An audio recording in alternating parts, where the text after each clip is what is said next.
Dean Martin was in the middle of filming the biggest Western of his career when a stunt extra hit the ground hard and didn't get back up. What Dean did in the next 60 seconds didn't just stop production on a multi-million-dollar film. It changed how Hollywood treated the people nobody cared about. And John Wayne watched it all happen and said Dean Martin just became the bravest man he'd ever known. It was July 1958, old Tucson Studios in Arizona. The temperature was pushing 112 degrees.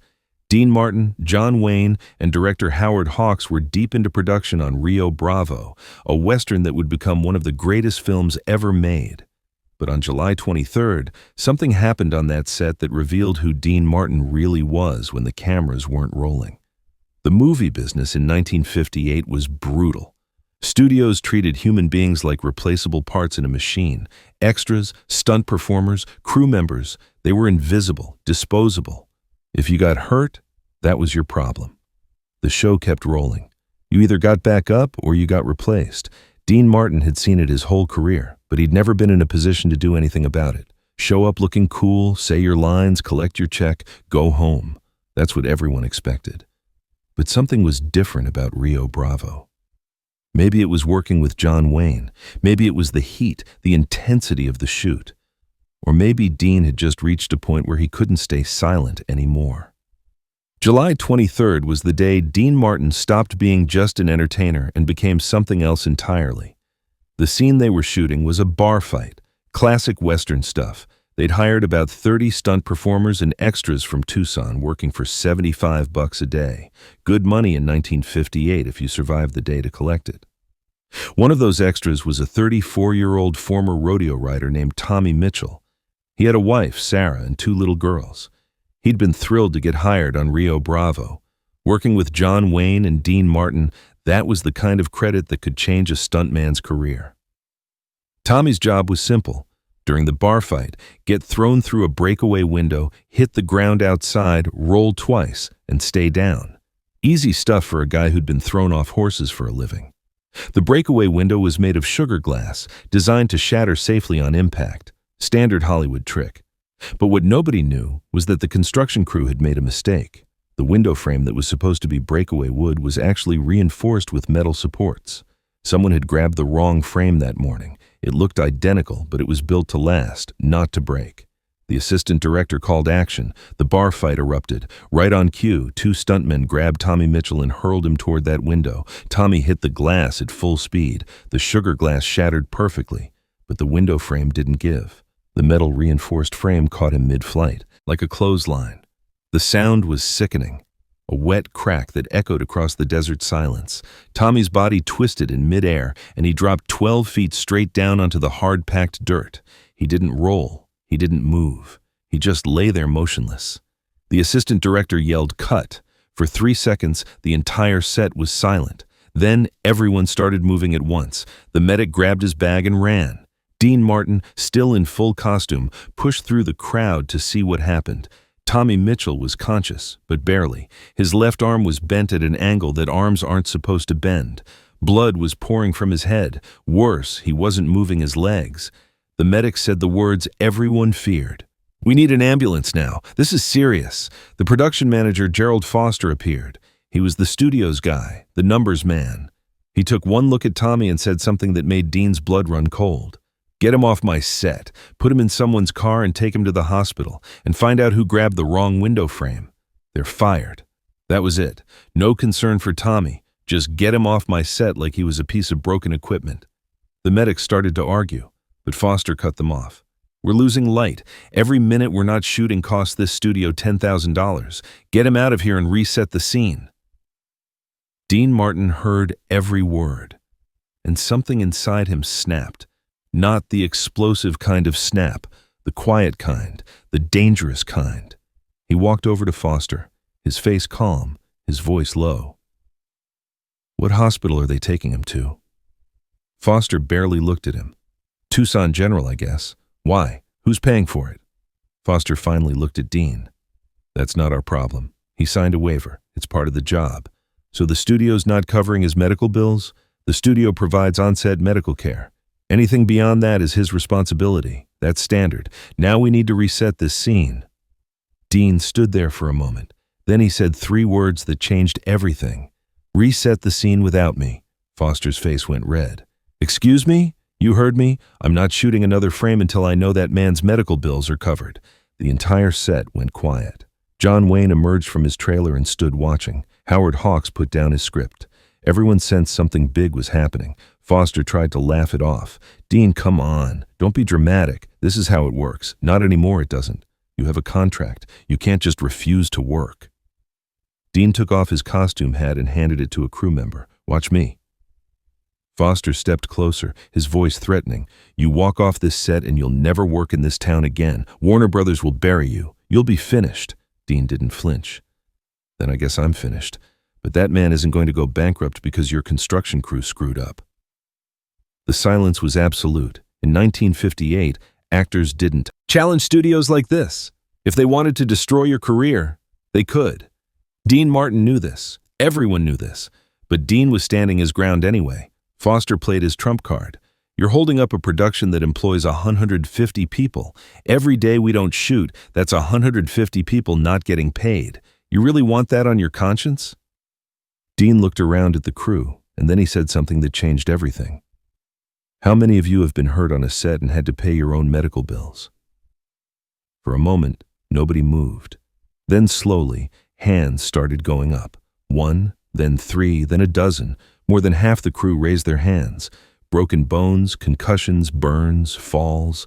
All of them had paid out of their own pockets. Dean turned back to Foster. "So it's not just Tommy. It's all of them. Every person on this set who's been chewed up and thrown away. You're telling me that's just how it works?" Foster's jaw tightened. "This is a business, Martin, not a charity." "Then let me make this simple.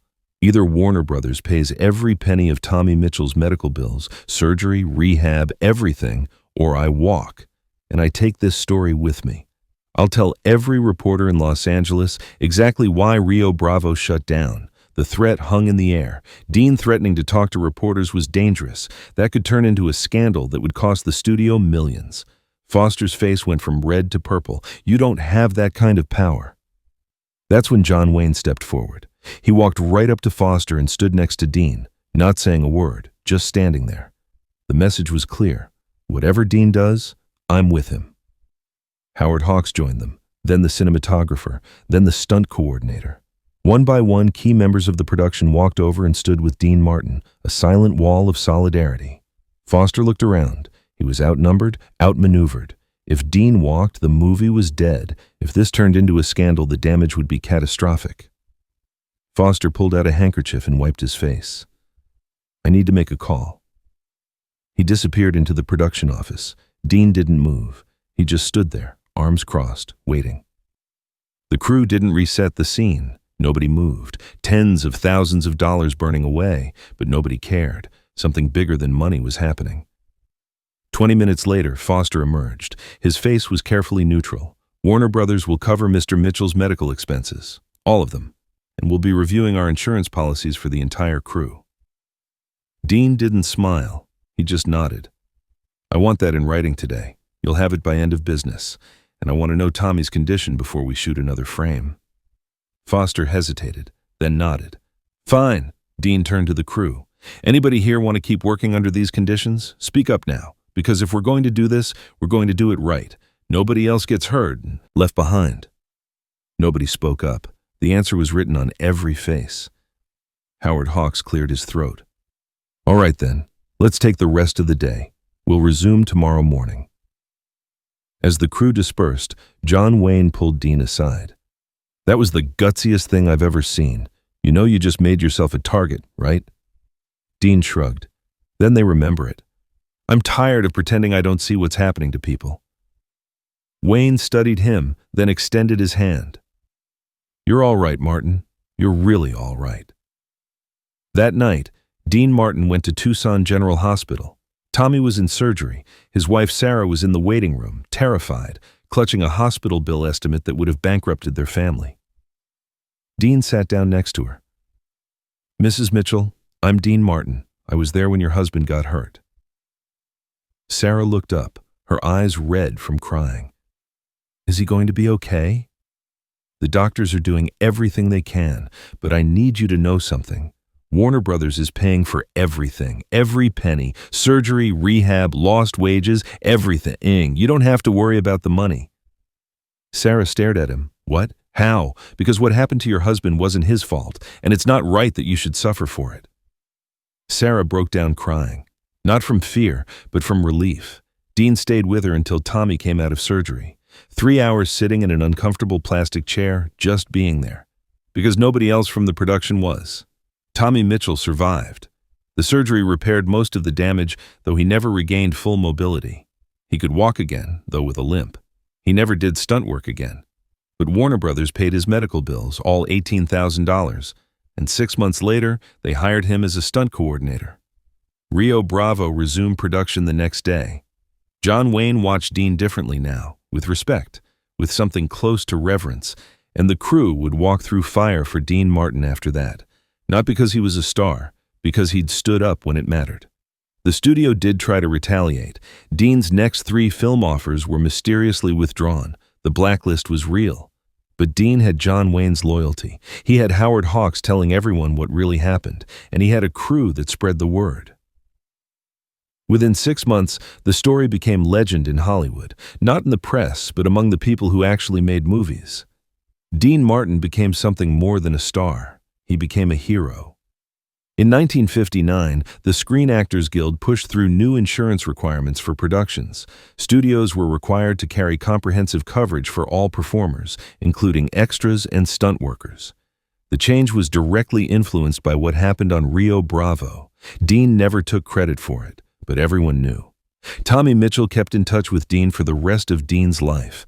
Every Christmas, Dean would call them, not for publicity, just because he cared. When Dean Martin died in 1995, Tommy Mitchell was at the funeral. He was 71 years old, walking with a cane, his arm still slightly crooked from that day in Arizona. A reporter asked him what Dean Martin meant to him. Dean Martin saved my life, not just that day on the set, my whole life. He taught me that you don't have to be powerless just because someone tells you you are. He showed me that standing up for what's right matters more than keeping your job, the reporter pressed him. But he was a big star. It was easy for him to take that risk. Tommy shook his head. No, it wasn't easy. He risked everything that day, and he did it for me, a guy he didn't know. That's not a big star move. That's a good man move, and Dean Martin was a good man. Dean Martin stopped a production on July 23, 1958. He risked his career, his reputation, and his future. He stared down a studio executive and refused to back down, and he did it for a man he'd never met. A stunt extra whose life would have been destroyed by medical bills. That's not just a good story.